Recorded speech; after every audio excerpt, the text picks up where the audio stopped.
Good morning, everybody, and to the organizers of the event, to Pastor Bert, Dr. Roberts, Pastor Jan, and many good friends that I've made yesterday in the audience, some of which have traveled with me to Israel recently.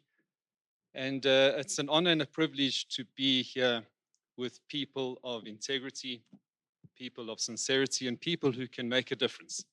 So I do feel honored and privileged to be here today. I have a dream. Isn't that an interesting phrase? Maybe I should coin it. I have a dream, but I'm only going to tell you the dream at the end of my talk. So you're going to have to be patient and wait for it. Now, when I was younger, we all were told that there's somebody in the world that looks identical to you. Were you also told that? What's it, a doppelganger? So you can imagine how I felt yesterday morning when I arrived here.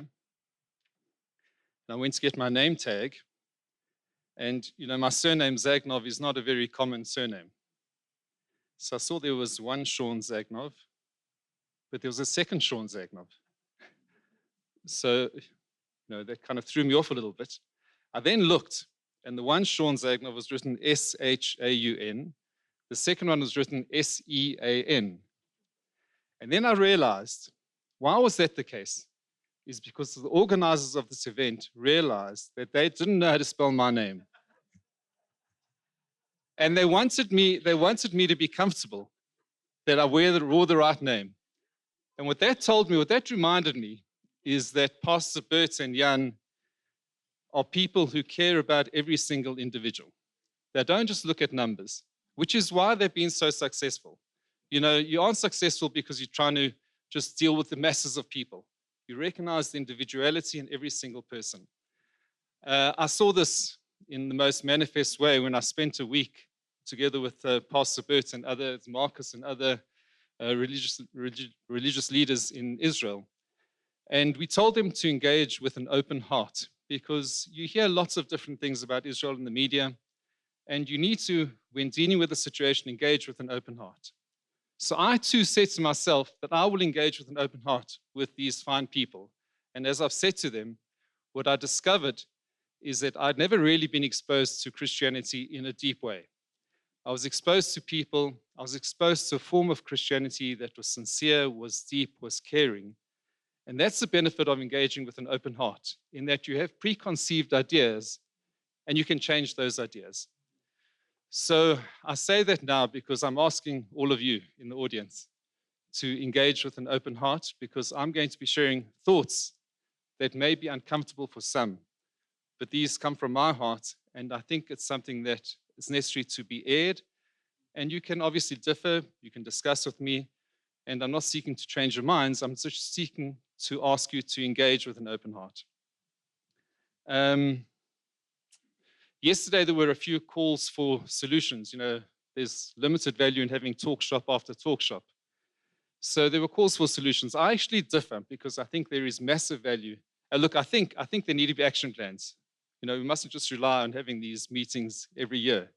But I think there's huge value in having these discussions where the people who talk are required to apply their minds as to what they're going to say. The people who listen will be inspired, and we hold each other accountable. So there is value in engaging in discussion. However, I've got an idea which I think is a practical solution, because ultimately our goal is to uplift the most needy in the country.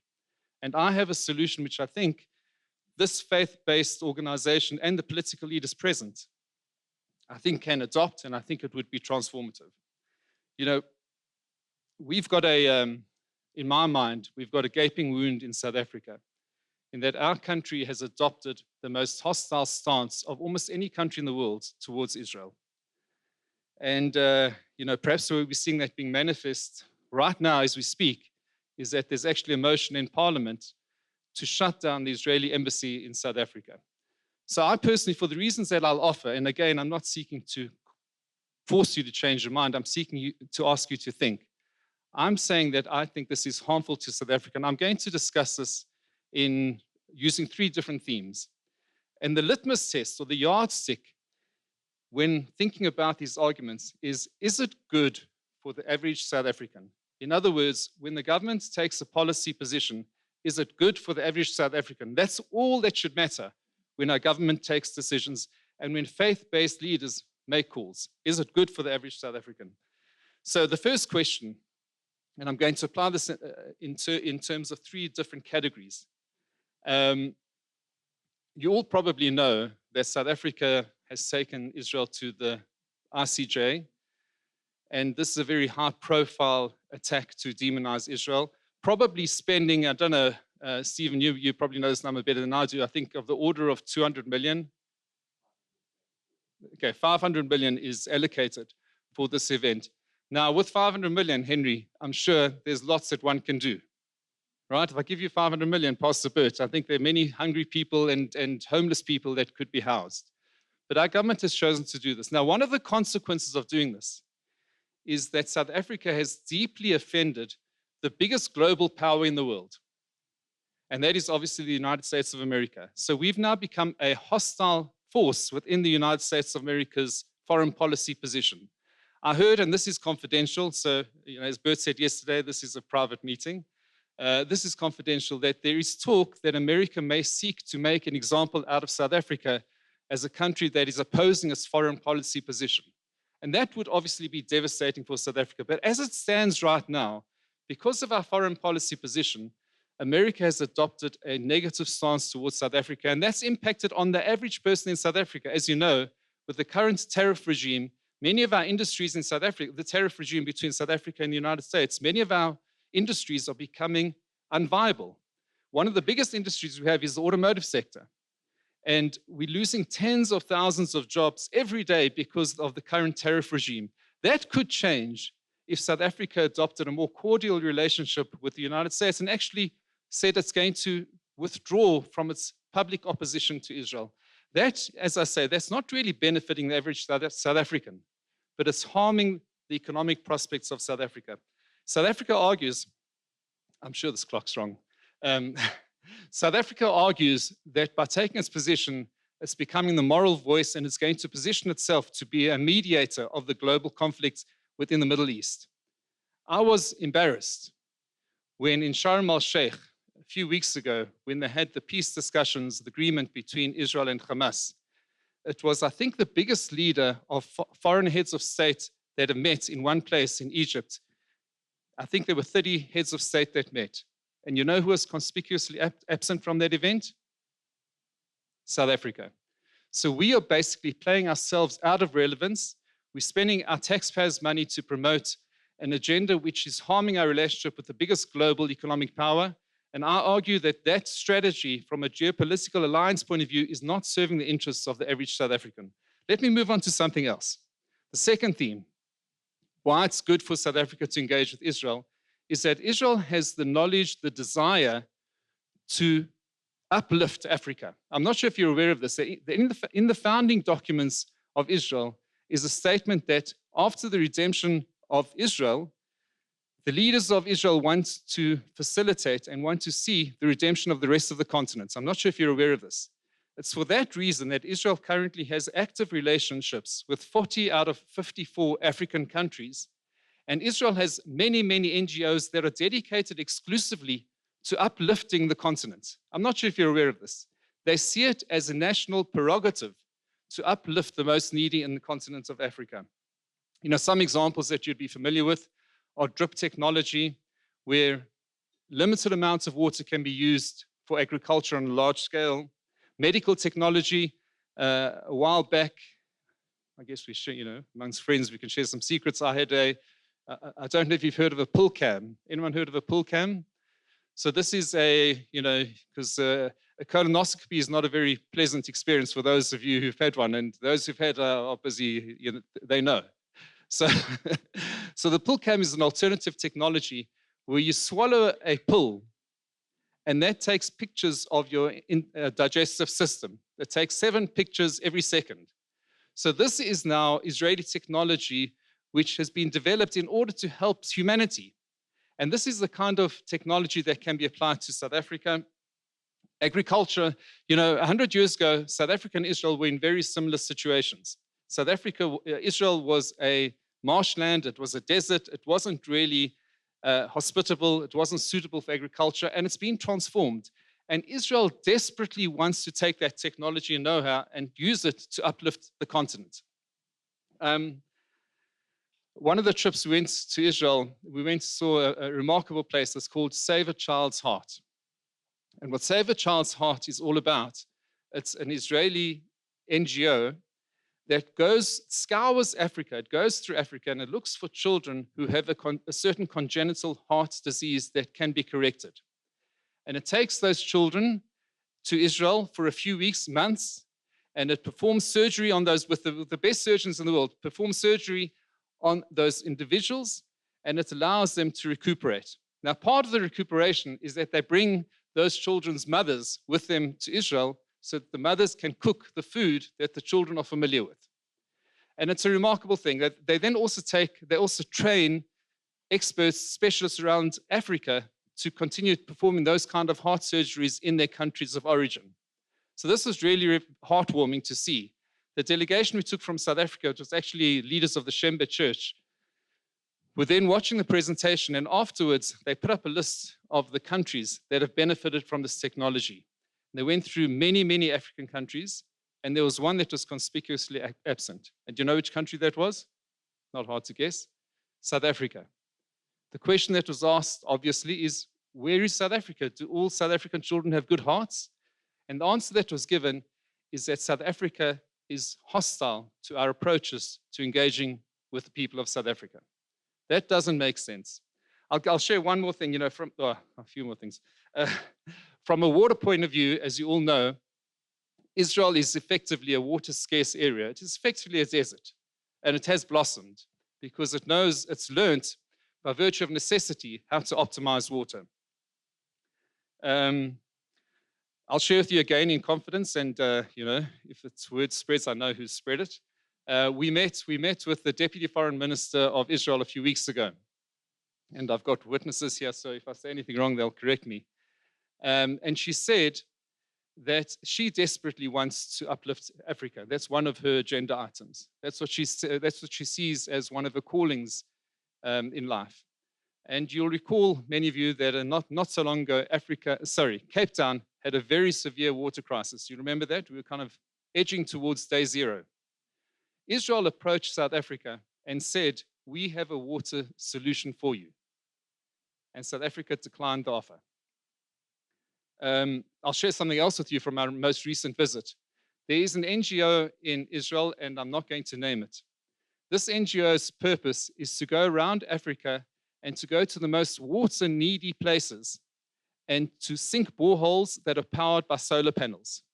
So they're going to villages, the most remote villages where there is no water, and water is obviously a source of life, and they provide them with water, and they transform the whole region because now mothers don't have to spend the entire day trying to get water. Children don't have to spend the entire, children can go to school, they can start growing their own vegetables. It's transformative.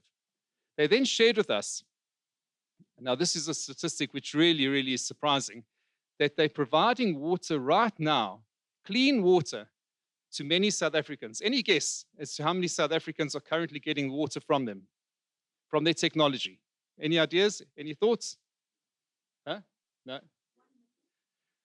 Reva's got insights. There are currently 800,000 South Africans that are getting on a daily basis clean water because of this Israeli NGO, and they pay nothing for it. And this NGO, we then said to them at the end, we'd like to record this on social media so that we can share it with the people who are watching what we're doing on this trip. And they said, please don't share it, because there are forces in South Africa that are opposed to what we're doing, and it could prevent us from continuing with our operations in South Africa. So the question I ask you is that the positions we adopt as a government need to be good for the average South African. Is adopting a position which is hostile to Israel good for the average South African with this idea of upliftment, social upliftment? That clearly isn't. The next one, which is, I'm going to have to say 6 minutes worth of information in 10 seconds. I'll do my best. The next one, which perhaps resonates most with this group, is from a religious point of view. Is South Africans' position vis-a-vis Israel good from a religious point of view? Now, foreigners find this statistic to be very strange. But as mentioned yesterday, I think, about 85% of South Africans are Christian. And within that 85%, a very significant proportion are evangelical Christians who have a natural affinity for Israel.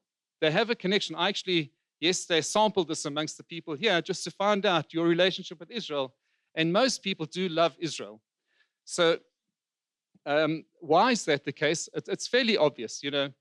150 years ago, if you would have read the Bible, you would have seen that there were prophecies that the Jews would return to Israel. And you would have thought that this is, the book is full of prophecies that aren't going to be fulfilled. What we're seeing right now is that God is busy fulfilling his prophecies, and we'd like to see that. We'd like to evidence it. We'd like to be there.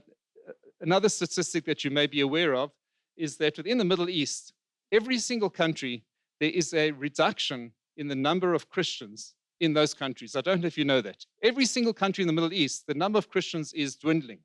In many countries, they don't exist any longer.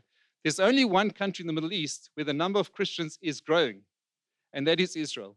So Christians in South Africa want to see that. They want to feel the pride of the Christians in Israel. The next point, obviously, is that from a Christian point of view, Israel is the birthplace of your Savior. Jesus Christ was born in Israel, in Bethlehem. All the events, all the incidents, all the episodes in the New Testament take place in Israel. So if you want to go and observe it, you want to go see where these things happened, it's important for us as Christians in South Africa. That's the place where it happens. Recently, on our last trip, in fact, Marcus, maybe you better qualified to comment on this than I am, but we saw one of the first tourists in the world to walk on the original steps that the pilgrims took from the city of David to the temple. Now, many of the other places that you walk on in Israel, they're layers upon layers upon layers. So these aren't the original steps. They've just uncovered the original steps that the pilgrims took. So this is very likely that Jesus would have walked these steps that we walked, the very same stones. So this is an experience that the average Christian would like to experience.